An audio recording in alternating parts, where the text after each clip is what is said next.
Xorijda tahsil olgan talabalar O'zbekistonning ham davlat, ham nodavlat notijorat tashkilotlarida ishlab, bazaviy hisoblash miqdorining 5 baravaridan 15 baravargacha ustama olishlari mumkin.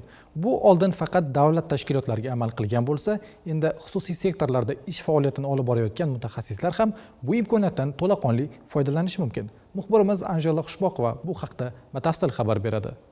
Xorijda o'qib yurtga qaytgan yoshlar uchun yana bir muhim imkoniyat yaratildi. Endilikda ular nafaqat davlat tashkilotlarida, balki nodavlat notijorat tashkilotlarda ishlagan taqdirda ham qo'shimcha ustama haqlari olishlari mumkin.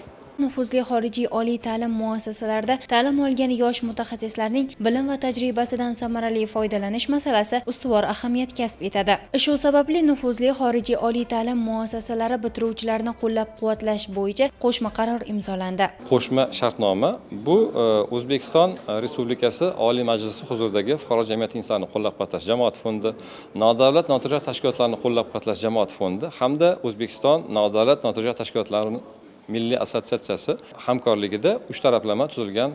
Bu hujjatning asosiy maqsadi bu O'zbekistondagi yoshlarimizni, agarda ular nodavlat notijorat tashkilotlarida faoliyat yuritayotgan bo'lsa ham, demak ularni moliyaviy qo'llab-quvvatlashga qaratilgan sa'y-harakatlarni birlashtirishga yo'naltirilgan. Xususan, reytingning birinchi 200 taligidan o'rin olgan oliy ta'lim muassasalari bitiruvchilari uchun bakalavriat darajasida bazaviy hisoblash miqdorining 7 baravari, magistratura darajasida 10 baravar, PhD yoki unga tenglashtirilgan ilmiy darajaga ega mutaxassislar uchun esa bazaviy hisoblash miqdorining 15 baravari miqdorida qo'shimcha ustama to'lash nazarda tutilgan. Shuningdek, reytingning 500 taligiga kiruvchi universitet bitiruvchilari uchun bakalavriat darajasida bazaviy hisoblash miqdorining 5 baravari, magistratura darajasida esa 7 baravari, PhD yoki unga tenglashtirilgan ilmiy darajaga ega mutaxassislar uchun bazaviy hisoblash miqdorining 10 baravarida qo'shimcha ustama to'lash qayd etilgan. So'nggi yillarda ko'ryapmizki, O'zbekistonda fuqarolik jamiyatini uyg'onishi, rivojlanishi, uni ta'siri oshib boryapti va bu yerda bir muammo bor ediki, moliyaviy va shunga o'xshash sabablarga ko'ra ushbu sohada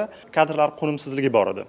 Va shu muammoni hal qilish uchun va fuqarolik jamiyatini shu demokratik prinsiplarga xizmat qilish uchun sifatli ta'lim olgan, dunyoni top universitetlarida bilim, ko'nikma, tajriba orttirib kelgan yoshlarni shu sohaga jalb qilish uchun mana moliyaviy rag'batlantirish mexanizmi ishga tushyapti va quvonarlisi, men ham El yurt umidi jamg'armasi stipendianti hisoblanaman va Italiyaning nufuzli universitetlaridan birini tamomlaganman va bu meni qo'shimcha ravishda menga motivatsiya, bir tashabbuskorlikni uyg'otadi deb hisoblayman. Mazkur mexanizm yosh kadrlarning mamlakat taraqqiyotiga munosib hissa qo'shishi, o'z bilim va ko'nikmalarini jamiyat manfaatlari yo'lida tatbiq etishi uchun muhim rag'batlantiruvchi omil bo'lib xizmat qiladi.